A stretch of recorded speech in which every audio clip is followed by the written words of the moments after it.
and hope that they would have meaningful deliberations and a pleasant stay in Kerala. We are aware that the 14th Finance Commission is a happy mix of eminent administrators and economists with sound knowledge both of economic realities and administrative requirements. It is our expectation that this commission will strike a new path that will take our country to a higher trajectory of inclusive economic growth. The 14th Finance Commission has been appointed at a time when our nation is facing many challenges. The last 2 decades have seen rapid economic growth, development of infrastructure and services. But given India's geographical size and diversity, the process of growth or the distribution of its benefits have not always been equitable. This in turn had led to diverse and increasing demands for generation of income and employment, development of infrastructure, provision of services, and removal of disparities. Governments, both center and state, have also given much more importance to citizens' rights, leading to better awareness and demands for more and better services. These movements will gain further momentum with the spread of better employment, education and services. This is as it should be. What we need to recognize in the context of devolution of resources from the center to the states is that the states' responsibilities and expenses have grown manifold. In response to various social sector demands in the first liberalization era, the center has brought in many new schemes to improve employment, education, healthcare, social justice and so on. While such initiatives are welcome, they have also led to a substantial increase in the state's obligations for implementation, future maintenance and upgradation of assets and manpower costs. Central and centrally sponsored schemes by and large suffer from one serious infinity. The same pattern is replicated all over the country regardless of differences in conditions, cost and applicability. We have taken up this matter repeatedly with the Planning Commission and the Government of India, as a consequence of which a committee headed by Sri B.K. Chaturvedi, Member Planning Commission, suggested measures to increase flexibility for states in the implementation of such schemes. The Union Cabinet has approved the committee's recommendations with some amendments. We hope that the Finance Commission will adopt a fresh approach in respect of devolution of resources and availability of more funds to state for implementation of schemes that are locally more relevant. I am sure that the Finance Commission would be fully aware by now of the continuous decline in devolution of resources to the states and the corresponding increase in the share of central scheme and centrally sponsored schemes. The availability of resources has been further adversely affected by the fall of central tax to GDP ratio following the economic crisis and the implementation of the stimulus package by the central government. The situation is that our responsibilities have increased, our needs have grown, but our share in central resources has been declining. In a country as large and as diverse as India, an essential prerequisite for good governance is increased decentralization. The trend over the last many years has, however, been exactly the opposite. There has been growing centralization in the absorption and utilization of resources. The 14th Finance Commission has a unique opportunity to correct this imbalance, which will lead to more efficient utilization of resources at the field level and accelerated economic growth. Kerala has followed a pattern of development in which healthcare, education, and environment conservation have been high priorities. Its per capita expenditure in healthcare and education is one of the highest in the country. The state has attained the highest levels of Human Development Index and the Physical Quality of Living Index. Its achievements in literacy, high life expectancy, and low infant mortality are well known. Over the last 6 decades, Kerala has developed substantial infrastructure and facilities in healthcare and education. The resultant positive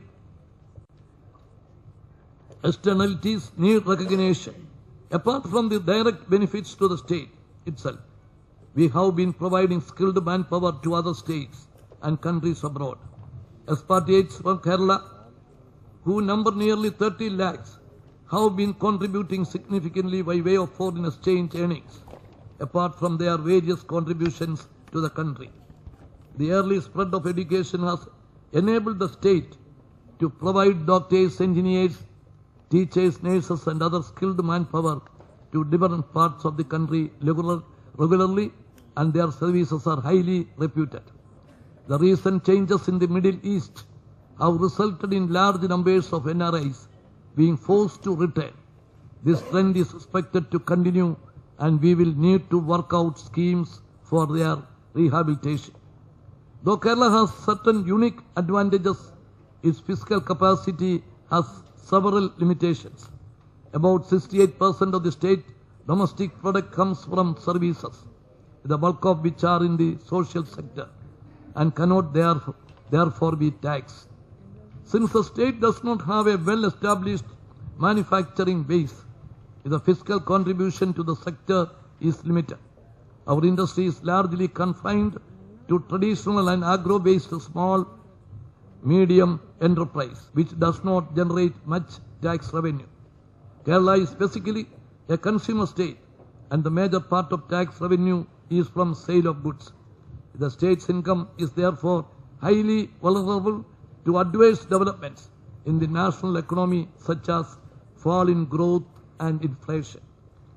But despite these disadvantages, the state was successful in consolidating its debt position and has brought down the debt below the level recommended by the 13th Finance Commission. We have argued in our memorandum to the Commission for a new formula for devolution of central taxes and larger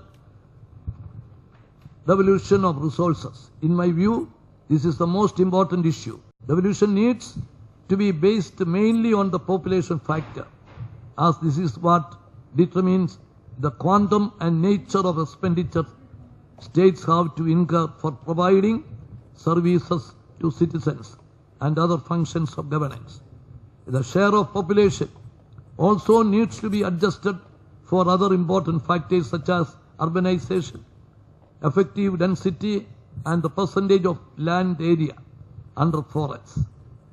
Needless to say, the responsibilities of the state governments to provide services, infrastructure, and facilities have been growing in proportion to the growth of urbanization and the consequent increase of density. The percentage of land area under forests is an effective measure of not only the ecological management of a given state, but also of its economic potential. Kerala has been one of the leading states in decentralizing functions and resources to local self-governments. Most of the functions mentioned in the constitutional amendments have been transferred along with the required staff to the local self-governments. The resources transferred including about 25% of the planned funds and 9% of the state's tax revenue. The quantum would progressively increase in accordance with the recommendations of the State Finance Commission. I would like to highlight here that we have already had 4 state finance commissions and that most of their recommendations have been implemented. Experience shows that effective decentralization substantially improves governance and welfare outcomes. Our achievement in reducing multidimensional poverty has been exemplary and Panchayat Raj institutions have played a major role in securing this objective.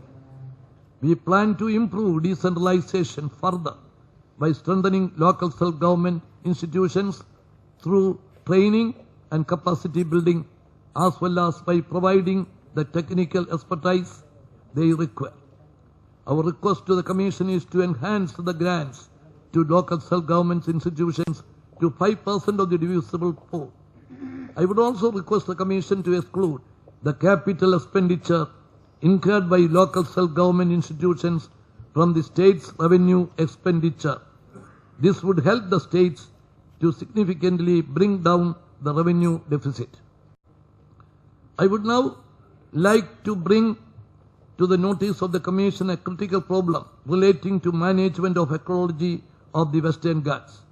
As you would be aware, the Western Ghats, having an area of 1,64,280 square kilometers, extend over a distance of 1,500 kilometers, covering 6 states. The Ministry of Environment and Forest had earlier constituted an ecology expert panel for demarcating sensitive zones and suggesting measures for conservation.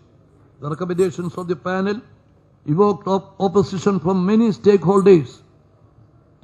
A high-level working group under Dr. K. Kasturirangan, member Planning Commission, was therefore set up to suggest a holistic approach for sustainable and equitable development while keeping in focus the preservation of ecological systems. The method adopted by the Kasturirangan Committee to identify the ecologically sensitive area is not acceptable to us. We have appointed a high-level committee to study the ground realities and will finalize our opinion after receiving their report. The working group has identified 30% of the natural landscape having very high biological richness as an ecologically sensitive area. They have recommended prohibition of a number of environment damaging activities.